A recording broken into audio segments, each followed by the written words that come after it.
Reform के मोर्चे पर सरकार को मिली बड़ी कामयाबी। जीएसटी के विवाद के मुद्दों पर केंद्र और राज्यों के बीच बनी सहमति। संविधान संशोधन विधेयक इसी सत्र में पेश करने की तैयारी। पेट्रोल एंट्री टैक्स विधेयक में शामिल होंगे।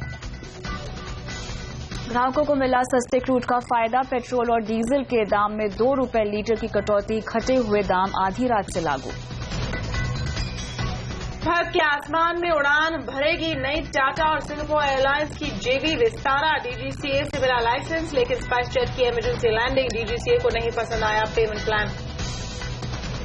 लंबे वक्त से फंसे इंफ्रा प्रोजेक्ट के लिए राहत। आरबीआई ने प्रोजेक्ट रीफाइनेंसिंग के नियम किए आसान। बैंकों को भी होगा फायदा। 0% पर पहुंची होलसेल की महंगाई दर। रिजर्व बैंक पर बढ़ा दरें घटाने का दबाव। इंडस्ट्री ने कहा अब ग्रोथ पर ध्यान देना बेहद जरूरी। If the economy has to really get back to a 10% trajectory, I think the rate cut will have to be much deeper than what we have been talking about. We obviously have to see how the RBI now deals with all of these factors. They, of course, are very vigilant in these matters. They're taking into account all of these, and I'm sure they will act at the right time. Gold import में आई 6 गुना बढ़ोतरी से नवंबर में $1680 करोड़ पर पहुंचा व्यापार घाटा। 76% बढ़कर 1.5 साल में सबसे ज्यादा। रुपए में 4 महीने की सबसे बड़ी गिरावट। 65 पैसे गिरकर 63 प्रति डॉलर के करीब पहुंचा। 1.5 महीने का निचला स्तर छूने के बाद शेयर बाजार में हल्की रिकवरी। सेंसेक्स निफ्टी मामूली गिरावट पर बंद। टीसीएस के खराब आउटलुक ने पूरे आईटी सेक्टर पर बनाया दबाव।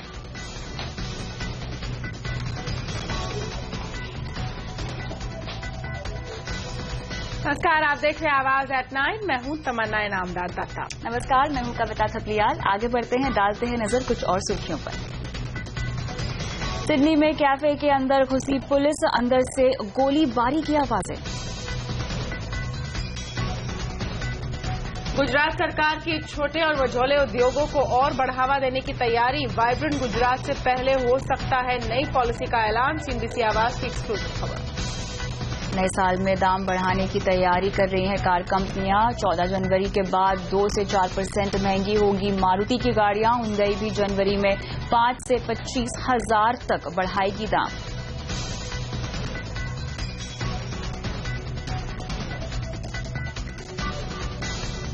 और आर्थिक सुधार की राह में मोदी सरकार के सामने से एक बड़ा रोड़ा हट गया है। सूत्रों के मुताबिक जीएसटी संशोधन बिल पर केंद्र और राज्यों के बीच सहमति बन गई है और जीएसटी संशोधन बिल इसी सत्र में पेश होगा। इस खबर पर और जानकारी के लिए चलते हैं हमारे संवाददाता लक्ष्मण रॉय के पास। लक्ष्मण, बताइए किन किन मुद्दों पर सहमति बन गई है? बड़ा ब्रेक थ्रू कहां से आया है? जी बिल्कुल, एक बहुत बड़ी कामयाबी कह सकते हैं केंद्र सरकार के लिए, क्योंकि लगातार कई मुद्दों पर मतभेद थे, लेकिन अब काफी हद तक सहमति बन गई है। ये सहमति इस बात को लेकर बनी है कि जीएसटी के लिए जो भी संविधान संशोधन बिल लाया जाना है उस बिल को लाया जाएगा। इस पर केंद्र राज्य के बीच मतभेद जो थे, मतभेद काफी हद तक दूर हो गए हैं। पहला मतभेद तो ये था कि पेट्रोलियम प्रोडक्ट को जीएसटी के दायरे में रखा जाए या ना रखा जाए। राज्यों को कहना था कि उनकी आमदनी का एक बड़ा हिस्सा पेट्रोलियम प्रोडक्ट है, इस वजह से उस पर टैक्स लगाने का अधिकार पूरी तरह से उनको दिया जाए। लेकिन यहाँ पे बीच में बातचीत हुई और फिर सहमति इस बात को लेकर बनी कि पेट्रोलियम प्रोडक्ट को जीएसटी के दायरे में तो रखा जाएगा, लेकिन शुरू के कुछ सालों तक केंद्र सरकार उस पर 0 ड्यूटी रखेगी। राज्य सरकार अपने हिसाब से ड्यूटी लगा सकेगी। फिर जीएसटी जब पूरी तरह से लागू हो जाएगा उसके बाद उनके नुकसान का आकलन करते हुए धीरे धीरे केंद्र सरकार ड्यूटी लगाना शुरू करेगी, राज्य सरकार ड्यूटी हटाना शुरू करेगी। दूसरा महत्वपूर्ण मुद्दा यह था कि एंट्री टैक्स को लेकर के कई राज्यों के लिए एंट्री टैक्स आमदनी का बड़ा हिस्सा था, लेकिन यहाँ पे बात यह बनी कि एंट्री टैक्स को हर हाल में जीएसटी के दायरे में रखना पड़ेगा। लेकिन मुद्दा यह था कि इन दोनों को टैक्स को जीएसटी के दायरे में रखते हैं तो राज्यों को नुकसान की भरपाई कैसे होगी?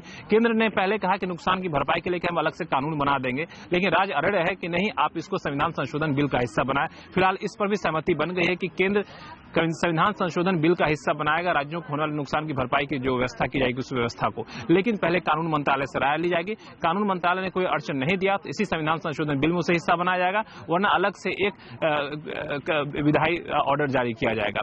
लेकिन इन सबसे जुड़ा हुआ जल्द ही अब संविधान संशोधन बिल का ड्राफ्ट तैयार किया जाएगा। ड्राफ्ट को कैबिनेट से मंजूरी ली जाएगी और माना जा रहा है कि इससे जल्द ही संविधान संशोधन बिल को संसद के इसी सत्र में पेश किया जा सकता हो सकता है कि अगले हफ्ते के पहले या दूसरे दिन सरकार इसको संसद में पेश कर दे, उसका स्टैंडिंग कमेटी के पास जाएगा तो बजट सत्र में इस बिल को अंतिम मंजूरी होता हुआ देख सकते हैं। तो कुल मिलाकर है तो जीएसटी जो लंबे समय से चला आ रहा था उस पर काफी हद तक अब सरकार आगे बढ़ते हुए नजर आ रही है। शुक्रिया लक्ष्मण तमाम डिटेल्स के लिए। वहीं आइए आपको सुनाते हैं वित्त मंत्री के साथ बैठक के बाद जीएसटी कमेटी के चेयरमैन अब्दुल रहीम राठेर ने क्या कहा। Matter was discussed elaborately. The discussions are moving in a positive direction. That is for the government of India to decide. But are you people in favor of close to consensus? You see, they have nothing. We have nothing. EC has nothing to do with the introduction of the bill. Our main job is to evolve a consensus. We are working on that. So far as the introduction of the bill is concerned, that is for government of India to decide. महंगाई के मोर्चे पर consumer के लिए एक अच्छी खबर है। सरकार ने पेट्रोल और डीजल की कीमतों में 2 रुपए प्रति लीटर की कटौती की है। नई दरें आज आधी रात से लागू होंगी। अंतर्राष्ट्रीय बाजार में कच्चे तेल की कीमतों में जारी गिरावट का फायदा लोगों को देने के लिए सरकार ने यह निर्णय लिया है। हालांकि रुपए कमजोर होने से कच्चे तेल की पूरी गिरावट का फायदा लोगों को नहीं मिला है। इस महीने में कीमतों में ये दूसरी कटौती है। महीने की शुरुआत में ही सरकार ने पेट्रोल के दाम 91 पैसे और डीजल के भाव 84 पैसे घटाए थे। अगस्त के बाद से पेट्रोल की कीमतों में 8वीं कटौती है, जबकि डीजल के भाव चौथी बार घटाए गए हैं। अगस्त में कुल मिलाकर पेट्रोल में के भाव में 12 रुपए 27 पैसे कमी आई है, जबकि डीजल के भाव में 8 रुपए 46 पैसे की कमी आई है। आप देख सकते हैं अपने स्क्रीन पर इसकी सारी डिटेल्स। वैसे आम उपभोक्ता के साथ साथ ये महंगाई के मोर्चे पर भी अच्छी खबर है। डीजल में कटौती से महंगाई और कम होने की उम्मीद बढ़ गई है। वैसे आज महंगाई अब तक के सबसे निचले स्तर पर पहुंच गई। नवंबर में WPI यानी महंगाई दर अनुमान से भी ज्यादा गिरकर 0% पर पहुंच गई है, जबकि अनुमान करीब 1% का था। इसका मतलब है कि ओवरऑल ना चीजें महंगी हुई है और न ही सस्ती। WPI को नीचे लाने में खाद्य महंगाई दर का बड़ा हाथ है। ये 3.25% से गिरकर 0.5% के थोड़े ऊपर रह गई है। वहीं नॉन फूड आर्टिकल्स भी महंगे होने के बजाय अक्टूबर के मुकाबले 3.5% सस्ते हुए हैं। प्राइमरी आर्टिकल्स की महंगाई दर करीब 1.5% से गिरकर -1% हो गई है। फ्यूल और पावर ग्रुप की महंगाई भी नेगेटिव से करीब 5% पर पहुंच गई है। वहीं मैन्युफैक्चर्ड प्रोडक्ट्स की महंगाई दर करीब 2.5% से गिरकर 2% के करीब रह गई है। महंगाई क्या कम हुई, चारों तरफ से ब्याज दरें कम करने की मांग उठने लगी। इंडस्ट्री के तमाम दिग्गजों ने कहना शुरू कर दिया है कि अब तो ग्रोथ पर फोकस किया जाए। आरबीआई को दरें कम करने का इससे अच्छा मौका अब भला कब मिलेगा। Clearly now the twin deficits are under control, and I don't think by any stretch of imagination we can say that we have a worry that is imminent on that front. I think clearly inflation is also on a downward trend, and now you have growth which is also negative, which ought not to have been. So I would think all the ingredients for a rate cut, I would think, are there. I think the call is entirely the Reserve Bank's. From past experience, in my past experience really, I like to draw what happened in 2001-2002. If the economy has to really get back to a 10% trajectory, I think the rate cut will have to be much deeper than what we have been talking about. The Reserve Bank goes ahead or not, the markets have a sense of where they want to be, and that is why it is getting priced in. I really cannot tell you what the Reserve Bank will do. That's a call that they need to take. But you can see the market the way they have priced it in, and probably the banks also at some point of time will follow suit. So I think, the markets tend to sort of correct themselves, and we should have faith that they will do so. Both the fact that a number of commodity prices are coming down sharply, as you've seen obviously in the case of oil, but certainly in the case of many other commodities such as iron ore, for instance, you're seeing very sharp price declines, and obviously global growth also has been quite weak. As a result of that, you would expect inflation not just in India but around the world to be moderating, which in fact it is. So we obviously have to see how the RBI now deals with all of these factors. They of course are very vigilant in these matters. They're taking into account all of these, and I'm sure they will act at the right time. और भारत के आसमान में उड़ान भरेगी नई टाटा और Singapore airlines की JV Vistara. लेकिन स्पाइस जेट की इमरजेंसी लैंडिंग, पूरी खबर देखिए इस ब्रेक के बाद।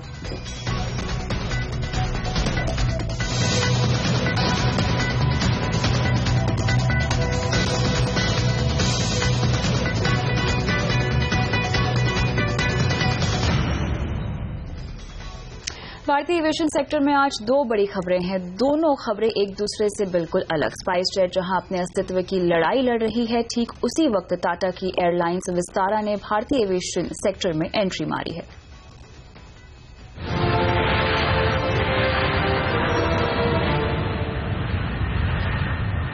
और सबसे पहले बात संकट से जूझ रही स्पाइस जेट की। स्पाइस जेट ने सरकार से तुरंत राहत पैकेज की मांग की है।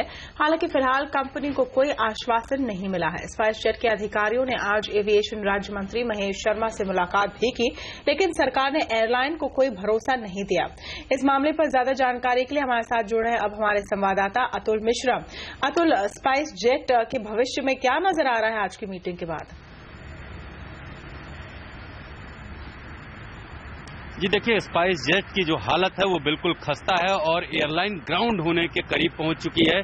और 15 तारीख को यानी आज जो है डीजीसीए ने एक प्लान मांगा था स्पाइस जेट के मैनेजमेंट से कि वो एक प्लान दें कि किस तरह से वो ऑपरेशन अपना सस्टेन करेंगे। और इस पे जो है आज दोपहर में ये प्लान जो है सबमिट कर दिया गया डीजीसीए को स्पाइस जेट की तरफ से। लेकिन डीजीसीए के सूत्रों का कहना था कि इस प्लान में बिल्कुल कुछ भी नया नहीं है। यहां तक कि ये नहीं बताया गया कि फंडिंग का अरेंजमेंट क्या होगा, इन्वेस्टमेंट कहां से आएगा, प्रमोटर्स भी इसमें पैसा लगाने को तैयार नहीं है। ऐसी हालत में एयरलाइन सर्वाइव कैसे करेगी? साथ ही जो पेमेंट प्लान है, क्योंकि एयरपोर्ट अथॉरिटी का आज आखिरी दिन था, इसके बाद एयरपोर्ट अथॉरिटी स्पाइस जेट को कैश एंड कैरी पर डाल देगी। और इस बारे में भी प्लान, क्योंकि 20 करोड़ रुपए आज भुगतान किए जाने थे एयरपोर्ट अथॉरिटी को, लेकिन शाम तक सूत्रों का कहना है कि एयरपोर्ट अथॉरिटी को कोई पैसा नहीं मिला। इसके बाद स्पाइस जेट के अधिकारी जो है विमानन मंत्रालय पहुंचे और वहां उन्होंने एयरलाइन के लिए राहत की मांग की। सूत्रों का कहना है कि पैसे का जो फंडिंग का अरेंजमेंट है उसके बारे में भी बातचीत सरकार से हुई।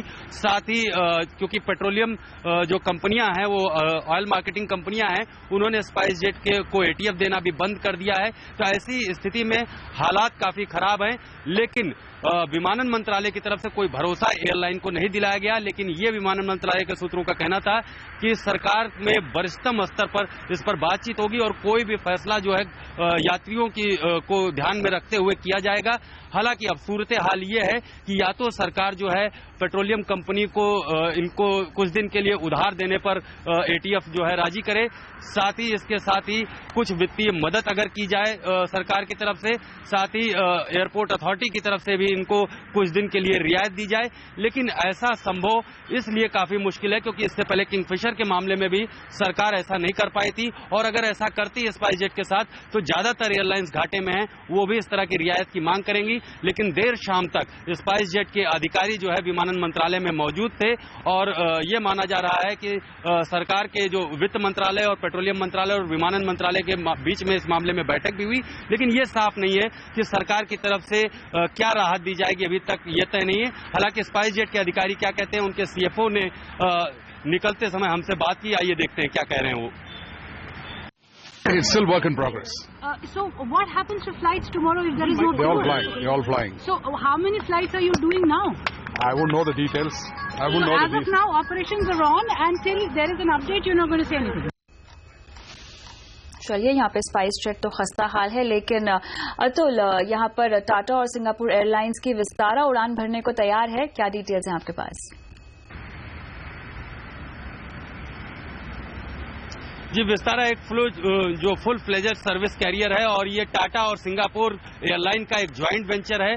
विस्तारा ने एओपी ऑपरेटिंग परमिट यानी फ्लाइंग लाइसेंस के लिए जो है डीजीसीए में अप्लाई किया था और पिछले हफ्ते जितनी भी इसमें जरूरतें हैं, प्रक्रिया है, चाहे वो टेस्टिंग फ्लाइट की प्रक्रिया हो, विस्तारा ने पूरी कर ली थी। इसके बाद विस्तारा को इंतजार था फ्लाइंग लाइसेंस मिलने का और आज शाम को डीजीसीए की तरफ से ये लाइसेंस विस्तारा को दे दिया गया है। अब माना यह जा रहा है कि इस महीने के आखिर तक या जनवरी के पहले हफ्ते से एयरलाइन जो है प्रॉपर ऑपरेशंस अपना शुरू कर देगी। साथ ही उनके लिए जो रिक्वायरमेंट्स हैं, जो स्टाफ की जरूरत है, वो पूरी कर ली गई है। फिलहाल विस्तारा के पास 2 विमान हैं इस समय और आगे विमान जो है वो आने हैं। फिलहाल क्योंकि परमिट नहीं मिला था इसलिए उनकी डिलीवरी रुकी हुई थी। उम्मीद की जा रही है कि जल्दी एयरलाइन शुरू हो जाएगी। ओके, बहुत बहुत शुक्रिया अतुल सारी जानकारी के लिए। तो 2 बड़े हेडलाइन यहां से निकल कर आ रहे हैं एविएशन इंडस्ट्री से और क्या तस्वीर बन रही है पूरे सेक्टर पर, ये चर्चा करने के लिए हमारे साथ अब स्टूडियो में मौजूद है एविएशन एक्सपर्ट जितेंद्र भार्गव। भार्गव साहब, स्वागत है आपका आवाज एट 9 में।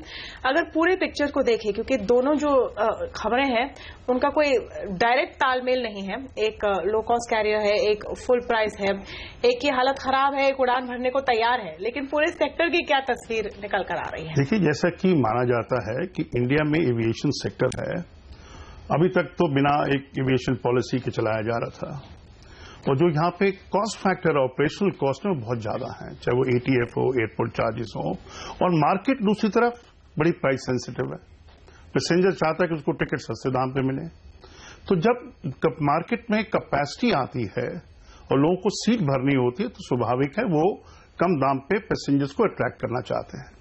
और बहुत सारी एयरलाइन जो सीट का प्रोडक्शन कॉस्ट होता है उससे भी कम टिकट में सीटें बेचते हैं, तो स्वाभाविक है कि लंबे दौर के अंदर में उनका लॉसेस बढ़ेंगे, लॉस बढ़ेंगे तो वो लोन्स लेंगे तो उनके ऊपर इंटरेस्ट लायबिलिटी बढ़ेगी, और ये एक विशियस साइकिल रही है।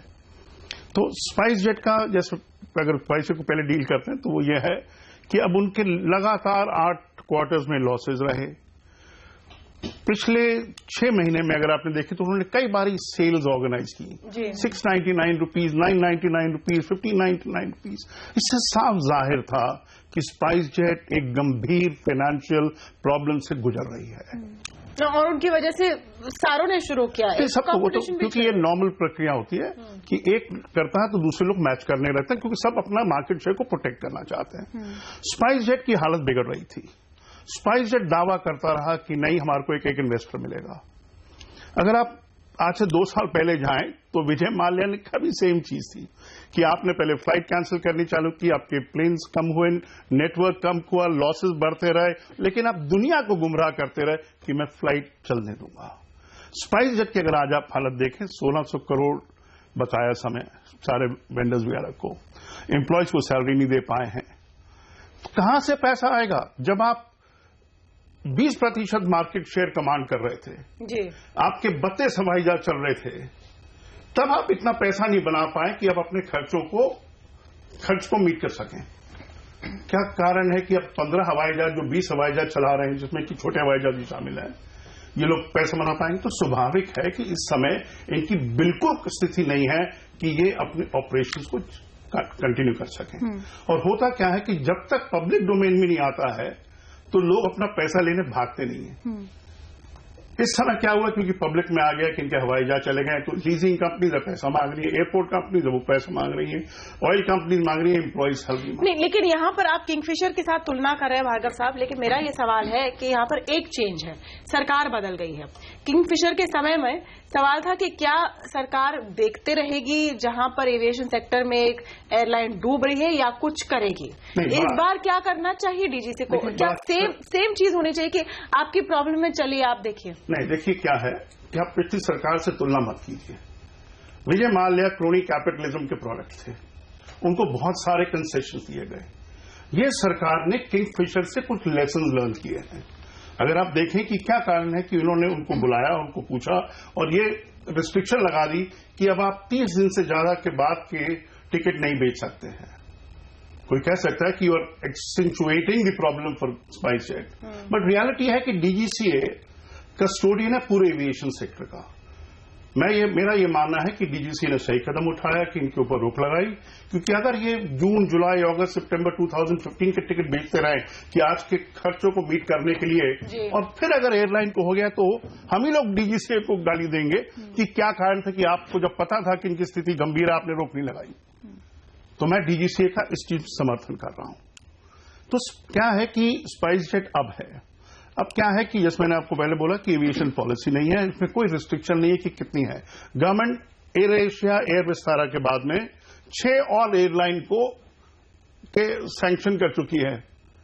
अब आप इतनी सारी कैपेसिटी जब मार्केट में लाएंगे और नई एयरलाइन जिसका कि कोई भी डेट नहीं है शुरू के वक्त में, तो वो जरूरी बात है कि अफोर्ड कर सकता है अपने टिकटों को कम दाम पे बेचने का। तो आपको लगता है विस्तारा इस एडवांटेज के साथ आ रही है, और किस तरह के एक मार्केट में आ रही है जहां लो कॉस्ट कैरियर और फुल सर्विस में जहां तक प्राइसेस हो कोई ज्यादा फर्क नहीं लग रहा? देखिए, 2 चीजों को ध्यान रखना पड़ेगा। एयर विस्तारा का जो एंट्री है एक सही टाइम पे हो रही है। फुल सर्विस कैरियर में 2 हैं, एयर इंडिया और जेट एयरवेज। एयर इंडिया से कॉम्पीट करना कोई बड़ी चीज नहीं है, सरकारी एयरलाइन है, बहुत सारे नेगेटिव्स हैं। जेट एयरवेज पिछले 1.5 साल से अपने ऑपरेशंस को विड्रॉ कर रहा है अलग अलग सिटी से और कॉन्सेंट्रेट कर रहा है विभिन्न सिटी से आबू धाबी के लिए, जैसे कि वो इतिहाद को एक फीडर एयरलाइन के रूप में बन गया है। बिल्कुल राइट, तो एक टोटल वैक्यूम है एयर विस्तारा के लिए।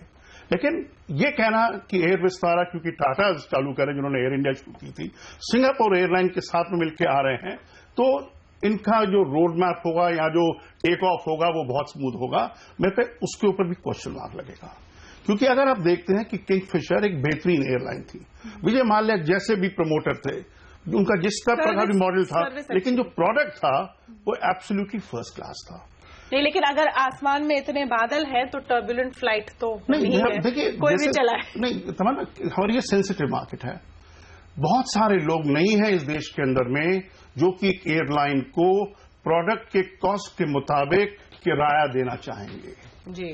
तो जब ये टोटल फैक्टर आता है कि आपके पास फर्स्ट क्लास सीट्स हैं, आप फुल सर्विस कैरियर हैं, आपको कितने प्रतिशत ज्यादा लो कॉस्ट एयरलाइन से टिकट बिकने में मिलेगा, आपके कॉस्ट ज्यादा होंगे। तो इंडिया को जो देखना है, जो सबसे बड़ी चीज है कि हमारे को एक ऐसा रोबस्ट मैकेनिज्म क्रिएट करना है इस देश के अंदर में कि हमारी एयरलाइन ऑपरेशनल एनवायरनमेंट में सर्वाइव कर सकें, खर्चे कम किए जाएं, ग्रेजुअली जैसे डीजल में हम सब्सिडी देश ने खत्म की तो ग्रेजुअली किराए बढ़े जाएंगे, उसके लोग समझे कि हाँ भाई ये नहीं कि हम लोग हम तो रुके कि किराया और कम हो नहीं एयरलाइन आने से। लेकिन बहुत बहुत शुक्रिया हमसे बात करने के लिए भार्गव साहब और पूरे एविएशन सेक्टर की एक तस्वीर हमें दिखाने के लिए। और यहाँ पर एक ब्रेक लेंगे, ब्रेक के बाद लंबे वक्त से फंसे इंफ्रा प्रोजेक्ट्स के लिए राहत, आरबीआई ने प्रोजेक्ट रीफाइनेंसिंग के नियम किए आसान। और 1.5 साल में सबसे ज्यादा रहा नवंबर का व्यापार घाटा, पूरी खबर इस ब्रेक के बाद।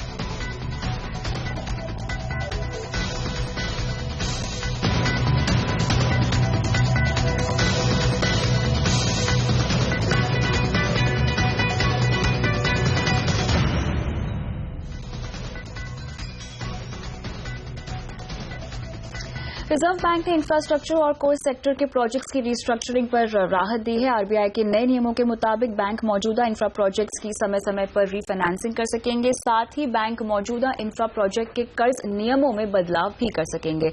इस मुद्दे पर और जानकारी के लिए बात करते हैं हमारी संवाददाता कविता कृष्णन से। कविता, ये बताएं कि क्या है इंफ्रा प्रोजेक्ट्स की रीफाइनेंसिंग के ये नए नियम? जी, आरबीआई ने आज बैंक और इंडस्ट्री दोनों का लॉन्ग स्टैंडिंग डिमांड पूरा किया है नियम जारी करके। बेसिकली ये है कि लंबे समय बनने वाले जो कोर और इंफ्रास्ट्रक्चर सेक्टर के प्रोजेक्ट्स है उनके लिए लोन का अब रीफाइनेंसिंग किया जा सकता है। शर्त यह है कि लोन अमाउंट 500 करोड़ से कम होना चाहिए। अच्छी बात यह है कि आरबीआई का कहना है कि सिर्फ नए प्रोजेक्ट्स ही नहीं, लेकिन मौजूदा प्रोजेक्ट जिसमें ऑलरेडी लोन दिया गया है उन प्रोजेक्ट्स की भी लोन्स की भी रीफाइनेंसिंग अब जो है बैंक कर सकते हैं। इनफैक्ट बार बार जो है बैंक रीफाइनेंसिंग कर पाएंगे इंफ्रास्ट्रक्चर कोर लोन्स की, और जो जैसे हर 5-7 साल में एक बार ये रीफाइनेंसिंग कर पाएंगे। मौजूदा बैंक भी ये रीफाइनेंसिंग कर सकते हैं, नए लेंडर्स के हाथों से भी रीफाइनेंसिंग हो सकता है, कॉर्पोरेट बॉन्ड्स जैसे मनी मार्केट इंस्ट्रूमेंट्स के जरिए से भी रीफाइनेंसिंग किया जा सकता है। जो मौजूदा प्रोजेक्ट के लोन्स है वहां पर आरबीआई का कहना है कि प्रोजेक्ट शुरू होने के बाद एक बार जो है लोन के रीपेमेंट शेड्यूल में बदलाव किया जा सकता है और आरबीआई इसे रीस्ट्रक्चरिंग नहीं मानेगा, जो कि कंपनी और बैंक दोनों के लिए बड़ी राहत की बात है।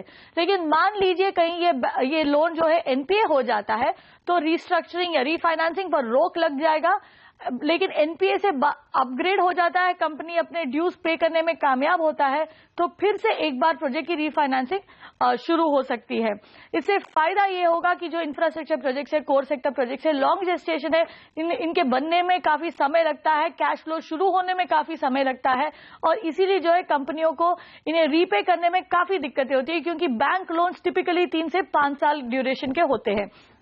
तो ये जो रीफाइनेंसिंग अलाउ किया है आरबीआई ने, इससे जो है काफी फ्लेक्सिबल टर्म्स पर जो है कंपनियों को अब लोन मिलना शुरू हो जाएगा, जो कि उनके लिए बड़ी राहत की बात है। रीपेमेंट पीरियड बढ़ जाएगा। बैंकों के लिए राहत इसलिए है क्योंकि जो एनपीए बनने का डर बना रहता था इन सेक्टर के लोन्स में, अब वो हट जाएगा क्योंकि कंपनियों के पास रीपेमेंट के लिए ज्यादा वक्त बचेगा। जी शुक्रिया कविता सारे डिटेल्स के लिए। और सोने के जोरदार इंपोर्ट से देश के व्यापार घाटे में जबरदस्त बढ़ोतरी हुई है। नवंबर में व्यापार घाटा 18 महीने के उच्चतम स्तर पर पहुंच गया है। व्यापार घाटा 1136 करोड़ डॉलर से बढ़कर 1686 करोड़ डॉलर हो गया। एक्सपोर्ट में हल्की कमी आई है, ये 2609 करोड़ डॉलर से घटकर 2596 करोड़ डॉलर पर रह गया है। वहीं इस दौरान इंपोर्ट 3945 करोड़ डॉलर से बढ़कर 4282 करोड़ डॉलर हो गया है। पिछले साल के मुकाबले सोने के इंपोर्ट में करीब 6 गुना बढ़ोतरी हुई है। और 1.5 महीने का निचला स्तर छूने के बाद शेयर बाजार में दिखी रिकवरी। तो क्या इस वक्त जानकार दे रहे हैं निवेश की सलाह, देखिए इस ब्रेक के बाद।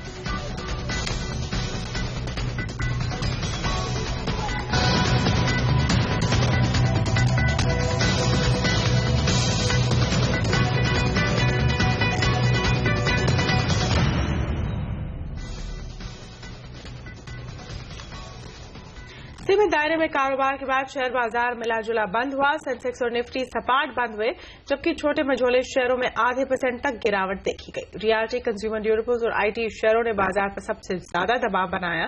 एचडीएफसी करीब 3% की तेजी के साथ निफ्टी का टॉप गेनर रहा। एचडीएफसी बैंक और कोटक महिंद्रा बैंक में भी अच्छी तेजी देखी गई।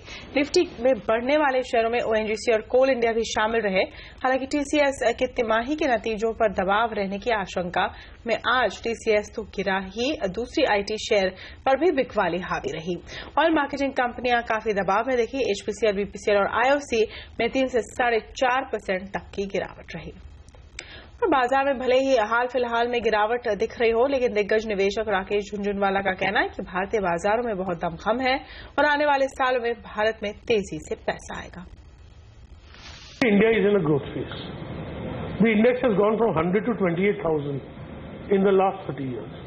And I don't see why this will not repeat itself in the next 20 years. Because basically stock market valuations are a slave of earnings. And if India grows, the earnings have to grow. Right? And the exposure equity, sir, India saves $650 billion a year. In 4 to 5 years, it will be $1 trillion. If 10% of that comes into the equity markets, it will be $100 billion. वहीं amber capital के सौरभ मुखर्जी का कहना है कि भारतीय बाजार को लेकर एफआई उत्साहित है, लेकिन लंबी अवधि में पैसा बनाना मुश्किल है। 3 reasons why India is such a difficult country to make money in.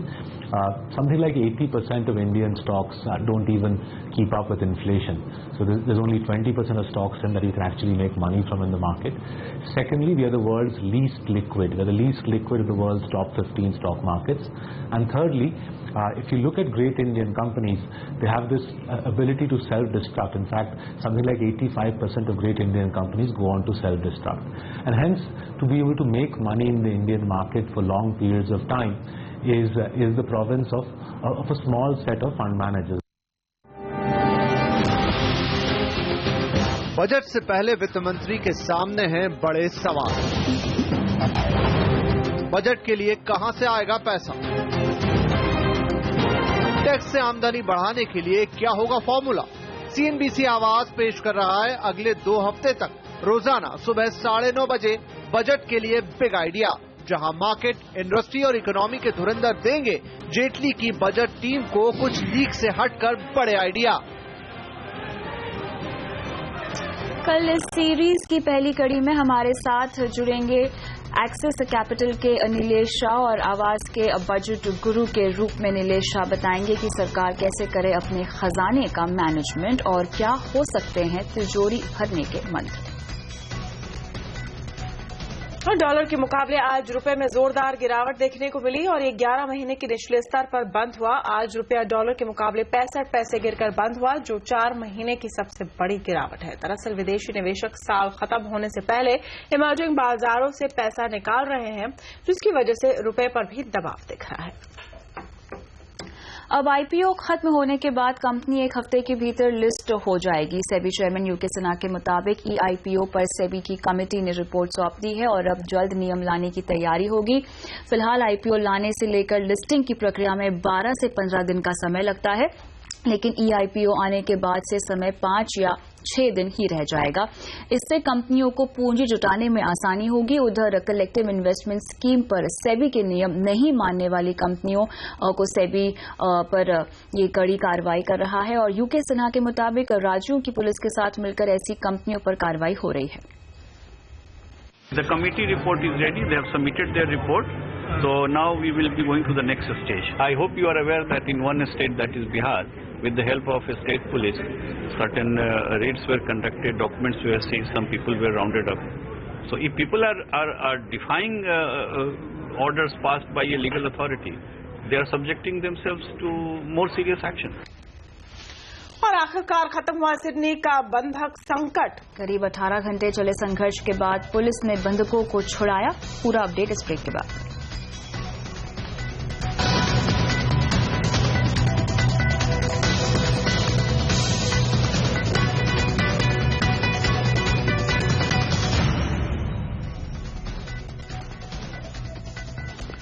Australia के शहर सिडनी में बंधक संकट खत्म हो गया है। सिडनी के मशहूर लिंट कैफे में एक बंदूकधारी ने 16 घंटे से ज्यादा 30 से 40 लोगों को बंधक बना रखा था। पुलिस ने सभी बंधकों को सुरक्षित रिहा कर लिया है। बंधकों में भारतीय इन्फोसिस का कर्मचारी भी रिहा हो गया है। ऑपरेशन के दौरान कई लोग घायल भी हुए हैं। इस दौरान हार्ट अटैक से 2 लोगों की मौत भी हो गई। लोगों को बंधक बनाने वाले ये बंदूकधारी एक मौलवी है जिसका नाम शेख मन हारून मोनिस है। इसे ईरान का बताया जा रहा है जो 1996 में वहां से भागकर ऑस्ट्रेलिया आ गया था। आगे बढ़ते हैं। शारदा चिटफंड मामले में पश्चिम बंगाल के परिवहन मंत्री मदन मित्रा की गिरफ्तारी के बाद बीजेपी और टीएमसी के बीच तनातनी बढ़ गई है। टीएमसी सांसदों ने आज भी सदन के बाहर और अंदर जमकर विरोध प्रदर्शन किया। उनका आरोप है कि सरकार सीबीआई को इस्तेमाल कर रही है। विरोध में टीएमसी सांसदों ने लोकसभा से वॉकआउट किया। उधर वित्त मंत्री अरुण जेटली ने जवाब में कहा है कि सीबीआई के कामकाज में सरकार का कोई दखल नहीं है। इस बीच टीएमसी समर्थकों ने बद्रवान, खागरहाट और बारामुर में रेलवे ट्रैक पर धरना दिया। मदन मित्रा को सीबीआई ने शुक्रवार को गिरफ्तार किया था। उनसे सेबी अधिकारियों की मौजूदगी में पूछताछ की जा रही है और शारदा चिटफंड मामले में गिरफ्तार होने वाले टीएमसी के वो तीसरे नेता हैं। गुजरात तेजी से बड़ी इंडस्ट्रीज का गढ़ बन रहा है, लेकिन छोटे उद्योगों को भी बढ़ावा देने पर सरकार का फोकस बना हुआ है। इसके लिए सरकार अपनी एसएमई पॉलिसी को वाइब्रेंट समिट के पहले नया रूप देना चाहती है। क्या खास होगा इस पॉलिसी में, बताने के लिए अहमदाबाद से जुड़े हैं हमारे संवाददाता मनीष देसाई। मनीष, क्या डिटेल्स निकल कर आ रही है? बिल्कुल, देखिए, जो वाइब्रेंट समिट होगा उसमें बड़े उद्योगकार आएंगे, बड़ी बड़ी घोषणाएं होगी, बड़े प्लांट लगेंगे, लेकिन जो एसएमई का गढ़ माना जाता है गुजरात, वहां के एसएमईज को भी राज्य सरकार नाराज करना नहीं चाहती है। उनके लिए जो पॉलिसी है वो नए रूप रंग में लेके आ रही है राज्य सरकार। इस पॉलिसी के तहत जो हमारे सूत्र बता रहे हैं उसके मुताबिक अलग अलग क्लस्टर बेस्ड इंडस्ट्रियल एस्टेट बनाए जाएंगे अगले 5 वर्ष में। इतना ही नहीं, यहाँ पर जो इनोवेटिव आइडिया लेकर जो एसएमई आएंगे उनको खास तरह का सपोर्ट दिया जाएगा राज्य सरकार की तरफ से। उनको प्लांट लगाने से लेके उनकी प्रोडक्ट के मार्केटिंग तक राज्य सरकार मदद करना चाहती है। इतना ही नहीं, जो महिला एसएमई है उनके लिए भी राज्य सरकार एक खास तरह के प्लॉट का रिजर्वेशन रखेगी। इसी इंडस्ट्रियल एस्टेट में अगर उनको प्लांट लगाना है तो वो अलग से लगा सकती है। उनको सेल्स टैक्स में अपनी प्रोडक्ट्स के ऊपर 2% का रिबेट भी दिया जाएगा। इतना ही नहीं, बैंकों से जहां लोन मिलने में एसएमईज को दिक्कत होती है वहां राज्य सरकार खुद रेकमेंड करेगी कि उनके इंडस्ट्रियल एस्टेट में लगने वाले एसएमईज को सस्ते दर पर लोन मिल जाए। साथ ही जो इंटरेस्ट सब्सिडी है वो 2 से 5% उद्योग की साइज और उनके टर्नओवर के ऊपर राज्य सरकार की तरफ से दी जाएगी। तो कुल मिलाकर देखा जाए तो वाइब्रेंट समिट के पहले इस पॉलिसी की घोषणा होगी और ऐसी तैयारी राज्य सरकार कर रही है कि एसएमईज को सबसे ज्यादा से ज्यादा फायदा पहुंचे और यहां आने वाले ऑटो और डिफेंस सेक्टर के जो एसएमईज होंगे उनको भी अलग से फायदा दिया जाएगा। शुक्रिया मनीष इन तमाम डिटेल्स के लिए। और नए साल में दाम बढ़ाने की तैयारी कर रही हैं कार कंपनियां। और देखिए दुनिया का सबसे पतला फोन और उसके खास फीचर्स इस ब्रेक के बाद।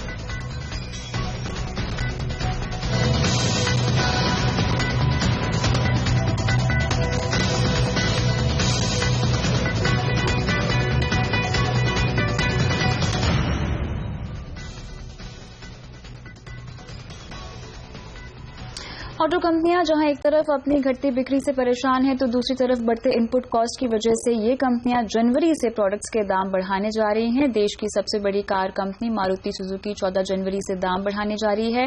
कंपनी अपनी सभी कारों की कीमत 2 से 4% के बीच बढ़ाएगी। आज हुंडई इंडिया ने भी ऐलान कर दिया है कि जनवरी से उनकी गाड़ियों की कीमत 5,000 से 25,000 रुपए तक बढ़ जाएगी और होंडा और टोयोटा भी दाम बढ़ाने का इशारा कर चुकी हैं।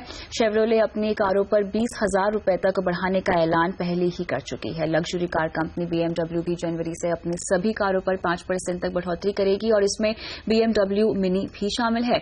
महिंद्रा पिछले महीने ही अपने सारे प्रोडक्ट्स के दाम 1% बढ़ा चुकी है। और OnePlus1, Xiaomi, Oppo और Xiaomi के बाद चीन की एक और स्मार्टफोन कंपनी ने भारतीय बाजार में दस्तक दे दी है। ये कंपनी है Vivo, जिसने आज दुनिया का सबसे slim smartphone X5 Max Bharat में लॉन्च किया है। Vivo ने अपने फ्लैगशिप डिवाइस की मार्केटिंग और ब्रांडिंग के लिए Viacom 18 के साथ करार किया है।